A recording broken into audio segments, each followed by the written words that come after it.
Bonjour à tous et bienvenue pour cette vidéo. Nous allons ensemble parler du thème suivant.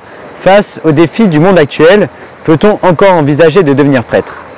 Tout d'abord, je pense qu'il est indéniable de dire que dans le monde sécularisé dans lequel nous vivons ne favorise pas l'émergence des vocations, et ce, pour de multiples raisons.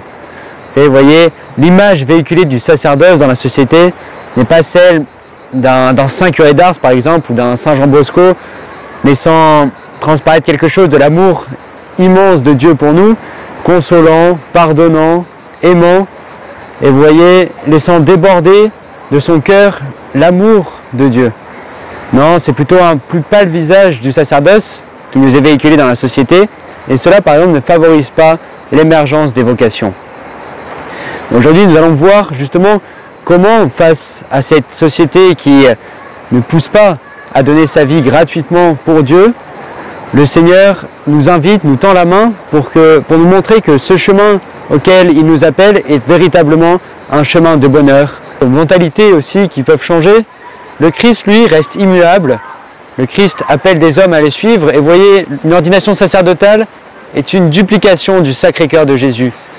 Le prêtre, disait le saint curé d'Ars, s'il se comprenait, il mourrait. Le prêtre est quelque chose d'immense, de très grand. Vous voyez, saint Matthieu, dans son évangile au chapitre 5, parle du sel. Le sel qui doit donner du goût à la terre, et le sel qui, s'il devient fade, ne donne plus de goût et doit être jeté. Nous pouvons dire qu'il y a trois façons pour le sel de devenir fade.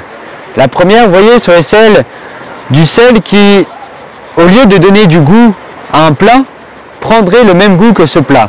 Vous voyez, c'est un peu la tentation du chrétien qui voudrait tellement s'identifier au monde dans lequel il vit, qui finalement deviendrait quelqu'un de matérialiste, perdrait la foi, et vous voyez, ne serait plus un chrétien dans le monde, mais une personne quelconque dans le monde. Une deuxième façon de s'affadir pour le sel serait, vous voyez, de rester à l'écart. C'est le chrétien qui a perdu l'espérance, le chrétien fataliste. Enfin, la troisième façon pour un grain de sel de s'affadir, vous voyez, serait finalement de se croire trop beau et du coup de ne pas vouloir se corrompre avec le plat dans lequel il est censé donner du goût. Vous voyez, ce serait le chrétien égoïste, individualiste qui ne voudrait pas s'identifier au monde, ne voudrait pas aller dans le monde et resterait à l'écart. C'est cette tentation, vous voyez, qui supprime la dimension de la charité de notre vie chrétienne. Ces trois façons, vous voyez, de s'affadir, celle qui consiste à perdre la foi, à perdre l'espérance et à perdre la charité, sont, vous voyez, au centre de la vie d'un prêtre. Si des jeunes ou des moins jeunes décident de donner leur vie au service de Dieu, peu importe la société dans laquelle ils vont vivre, animés par la foi, animés par la charité et l'espérance, ils auront ce désir de se donner entièrement pour justement, dans cette société qui n'est plus chrétienne, donner un renouveau chrétien, montrer une présence chrétienne, être le cœur de Jésus qui bat au milieu de ces cœurs perdus, être, vous voyez, la lumière du Christ au milieu de ces ténèbres. Et c'est vraiment le sens, vous voyez, d'un don total de notre vie dans le monde dans lequel nous vivons. Jésus, avant de quitter ses disciples, dans ce qu'on appelle la prière sacerdotale, au chapitre 17 de l'Évangile selon saint Jean, prie pour que le Père ne retire pas ses disciples du monde. Il dit qu'ils sont envoyés dans le monde, ils ne sont pas du monde, mais ils sont envoyés. Il prie seulement pour que le Père les garde du mauvais, que le Père soit toujours avec eux par son Esprit Saint. Mais voilà, les chrétiens sont envoyés par Jésus pour poursuivre l'œuvre de salut de Dieu dans le monde, et ce, peu importe le monde dans lequel nous vivons.